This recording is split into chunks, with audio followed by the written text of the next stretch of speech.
সেৱা আয়োগ অৰ্থাৎ APSCৰ বিৰুদ্ধে যি দুৰ্নীতি কেলেংকাৰী অভিযোগ আহিছিলে দীৰ্ঘ সময় জুৰি তাৰ বিৰুদ্ধে প্ৰতিবাদ হৈছিলে, আন্দোলন হৈছিলে।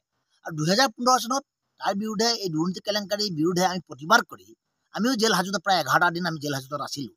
এতিয়া এই তদন্তৰ যি আপোনাৰ প্ৰতিবেদন প্ৰকাশ পাইছে বা বিধানসভাৰ মজিয়াত বা আদালতৰ মজিয়াত ন্যায়াধীশ বিপ্লৱ শৰ্মাই যি প্ৰতিবেদন দিছে, এই প্ৰতিবেদনৰ নাম যিসকল উল্লেখ আছে তেওঁলোকৰ বিৰুদ্ধে কঠোৰ শাস্তি হ'ব লাগে। এতিয়া কোনোসকলে কৈছে যে টকা পইচা লোৱা নাই আৰু তেওঁলোকৰ লগত কথা পতাৰ কথাটো কোনোসকলে স্বীকাৰ কৰিছে। আমি ভাবোঁ বা অনুসূচিত যুৱতীসকলে ভাবোঁ যে দুৰ্নীতি কেলেংকাৰীৰ সহাৱস্থান কৰাটো এটা ডাঙৰ অপৰাধ। আৰু যিসকলে আমি আন্দোলন কৰিছিলোঁ তেওঁলোকেই যদি দুৰ্নীতি কেলেংকাৰীৰ লগত ব্যক্তিসকলৰ লগত প্ৰত্যক্ষ বা পৰোক্ষ যিভাৱেই নহওক আমি তেওঁলোকৰ লগত সভা সমিতি কৰোঁ, আলোচনা বিলোচনা কৰোঁ বা কথা পতাটোৱে এটা অপৰাধ। ৰাজ্যে আমাক সন্দেহ কৰিছে আৰু কৰিবই স্বাভাৱিকতে। আৰু সেইবাবে মই ভাবোঁ যে স্বচ্ছ আৰু নিকা হ'ব লাগে গোটেই তদন্ত প্ৰক্ৰিয়াটো। আৰু যিসকলৰ বিৰুদ্ধে তদন্ত প্ৰতিবেদন নাম আছে তেওঁলোকৰ বিৰুদ্ধে কঠোৰ শাস্তি অসম চৰকাৰে গ্ৰহণ কৰিব লাগে।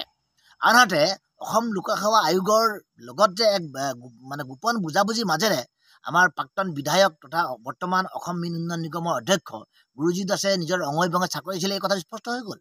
দীৰ্ঘ সময় জুৰি অসমৰ সংবাদ মাধ্যমে এই কথা প্ৰকাশ কৰি আহিছে আৰু এতিয়া ন্যায়াধীশগৰাকীৰ প্ৰতিবেদনটো এই কথা প্ৰকাশ পাইছে। গতিকে গুৰুজিৎ দাসক মই ভাবোঁ যে শীঘ্ৰে তাৎক্ষণিকভাৱে কাৰ্যকৰী হোৱাকৈ মুখ্যমন্ত্ৰী ডক্টৰ হিমন্ত বিশ্ব শৰ্মা ডাঙৰীয়াই মীন উন্নয়ন নিগমৰ অধ্যক্ষ পদৰ পৰা অপসাৰণ কৰিব লাগে আৰু তেখেতৰ বিৰুদ্ধে কঠোৰ শাস্তি গ্ৰহণ কৰিব লাগে। যোনেই নহওক কিয়, যি ব্যক্তিয়ে নহওক কিয়, কোনো ইয়াক লৈ ৰাজনীতি কৰিব নালাগে। কংগ্ৰেছ বিজেপি বা বিভিন্ন যিসকল ব্যক্তিয়ে ইয়াক লৈ ৰাজনীতি কৰিছে অৰ্থাৎ APSC দুৰ্নীতি কেলেংকাৰীৰ বিৰুদ্ধে যি প্ৰতিবেদন, এই প্ৰতিবেদনত ৰাজনীতি কৰিছে, এইটো গ্ৰহণযোগ্য একেবাৰে হ'ব নোৱাৰে।